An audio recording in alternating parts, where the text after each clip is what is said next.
এই খবরটা মদিনার যুবকেরা যাই না বেলালে ধৈর্য নিয়ে বাইরে আরম্ভ করছে।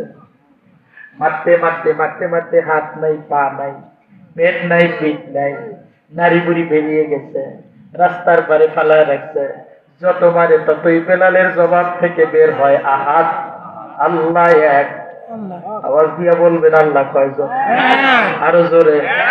যত মারে ততই বের হয় আহা।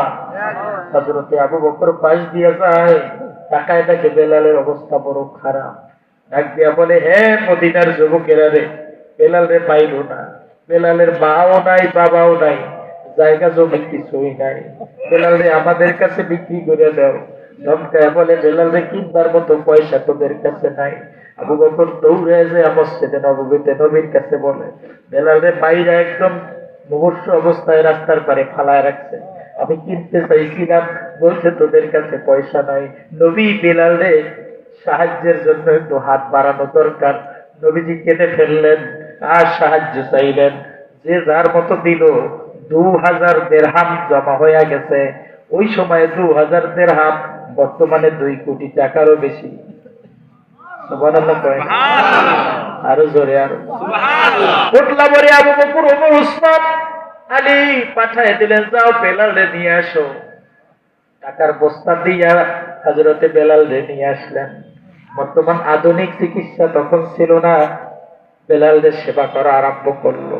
দীর্ঘ 2 মাসেরও বেশি সময় পরে বেলাল সুস্থ হয়ে গেল।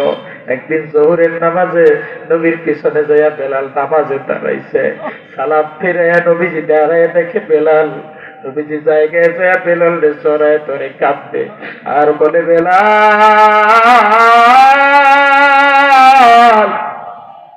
তোমার ইমানের মূল্য এত,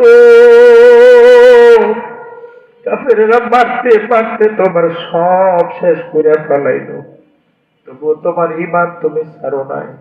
তোমার দেওয়ার মতো আমার কাছে কোনো পুরস্কার নাই। আজ থেকে তুমি মসজিদে নববীর মুয়াজ্জিন। আল্লাহু আকবার। সাহাবায়ে কেরাম মহা খুশি। কি দেওয়ার মতো আছে? বেদায়াতে হায়রাকে বেলাল তুতলা, বেলাল নিগ্র, বেলাল গোলাম, বেলাল অশিক্ষিত, কোন ধরনের যোগ্যতা বেলালের নাই। অথচ নবীর মসজিদের মুয়াজ্জিন, ইমানের পাওয়ার এত। আল্লাহু আকবার। কিন্তু কিছু ধনী সাহাবীদের গায়ে লেগে গেল। বারবার এসে কয়, নবী বেলাল আযান দিলে আমাদের প্রেস্টিজে বাজে। কাফেরেরা টিটকিরি মেরে কথা কয়, কালো একটা মানুষ, তুতলা একটা মানুষ, গোলাম একটা মানুষ, অশিক্ষিত একটা মানুষ নবীর মসজিদে আযান দেয়, তোদের কি ভালো মানুষ নাই? একদিন এশারের নামাজের সময় নবী বেলাল রে ডাক দেয়া কয়, বেলাল, আর আযান দেওয়া লাগবে না, নতুন মুয়াজ্জিন নিয়োগ দেওয়া হয়েছে, ফজর থেকে তিনি আযান দিবেন। সবাই আনন্দে আত্মহারা বাড়ি চলে যায়। বেলালের মা বাবা কিছু নাই, বাড়ি ঘর কিছু নাই। মসজিদে নববীর দরজা জানালা বন্ধ করে দিয়ে সিজদার মধ্যে লুটিয়ে কাঁদে আর বলে, মালিক, বেলাল তুতলা, বেলাল নিগ্র, বেলাল অশিক্ষিত, বেলাল গোলাম, বেলাল মুয়াজ্জিনগিরি গেছে, কোন দাবি তোমার দরবারে নাই। কিয়ামতের ময়দানে জান্নাতের মধ্যে একটু জায়গা বেলালের দিয়ে দিও। সারা রাত কেঁদে চলছে। আজানের সময় হয়ে গেলে সুললিত কণ্ঠের ওদিকে স্বাধীন বংশের মানুষ আজান দিয়ে দিল। বাইতুল মামুর ফেরেশতাদের মসজিদ, সপ্তম আসমানে মসজিদের নাম বাইতুল মামুর, ফেরেশতাদের মসজিদ।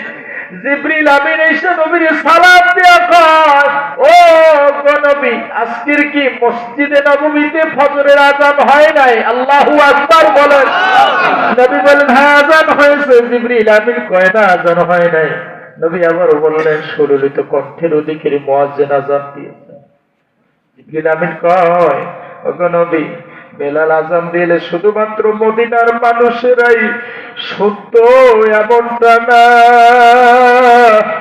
বেলাল আযান দিলে সপ্তম আসমানে বাইতুল মামুর পর্যন্ত শব্দ পৌঁছে যাইত।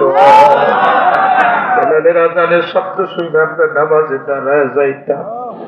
জিবরিল আমিন চলে গেলে রব্বুল আলামিন পাঠায় দিয়া কয় যাও না যাও আমার বন্ধুরে সালাম জানায় খাও।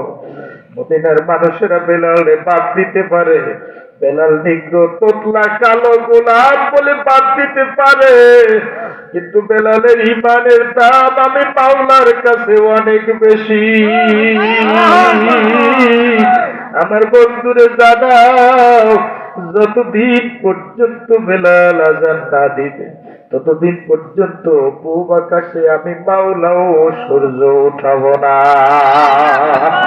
ইন্নাল্লাযীনা আমানু ওয়া আমিলুস সলিহাত, নিশ্চয়ই যারা ঈমানের মালিক আর ভালো কাজের মালিক, আল্লাহু আকবার, ঈমান আর ভালো কাজের মালিক